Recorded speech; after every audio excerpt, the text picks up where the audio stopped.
Hi everybody, I'm John George, co-chair of the TREC Broker Lawyer Committee. We're the committee that drafts and revises the promulgated contracts that license holders and the public use for everyday transactions. And we're excited about the new changes that we've made to the TREC contracts related to brokerage compensation. In paragraph 12, which deals with the settlement expenses that are to be paid by each party, there's a provision in 12A1A that states what the seller agrees to pay. That is broken down into three subsections. The first subsection A lists the brokerage fees that seller has agreed to pay. That's meant to refer to agreements such as the listing agreement, which is an agreement between the seller and their broker. The second subsection, subsection B, is new and states that a seller agrees to pay a certain amount towards brokerage fees that the buyer has agreed to pay. And that is meant to refer to agreements such as a buyer representation agreement in which the buyer has agreed to pay a certain amount. There's some confusion out there on what does that mean. Does that mean that the buyer is actually paying those fees? It's meant to be, it's in the contract to limit the amount the seller is agreeing to pay. So it sets a cap that states the seller is willing to contribute up to a certain amount that the buyer has actually agreed to pay their broker or agent. And so if the seller puts in a higher amount in that blank, but the buyers only agree to pay a lesser amount in their, for example, their buyer representation agreement, the seller is only going to be required to contribute that lower amount. On the flip side, if there's a lower amount in the blank in paragraph 12A1B, but the buyers agree to pay more, the seller is only contributing up to the amount that's actually listed in the contract, not the higher amount that the buyers agree to pay their agent through the separate agreement such as a buyer representation agreement.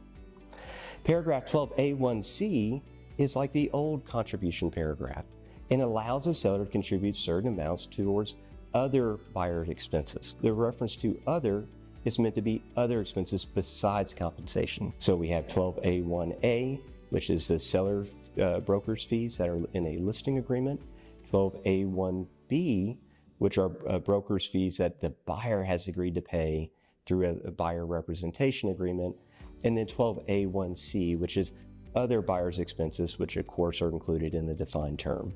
And those are the three expenses that a seller is agreeing to pay.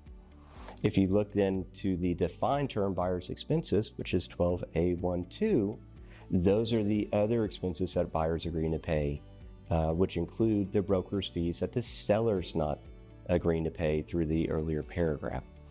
And so that makes up the gap between what the seller is contributing and what the buyer's ultimately agreeing to pay their agent. Now be mindful, on page 10, there's a informational disclosure about the broker-to-broker compensation, or what we commonly refer to as cooperative compensation.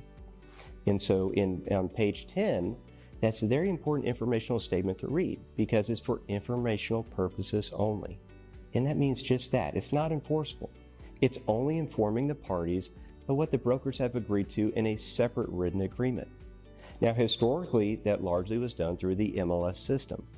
But through the new rule changes that are out there, and the MLS is pulling off the offer of compensation, that is done through a variety of different vehicles now. And so we hope with these new contract changes, and specifically with the interaction and education that will be provided by TREC and Texas Association of Realtors and others, that these contract provisions and how they interacted with each other will be more readily understood.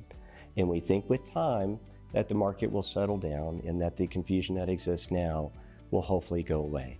But at the same time, we're open to your comments. We knew the change to paragraph 12 was a first step, and we're looking forward to continuing to analyze whether any further changes are needed.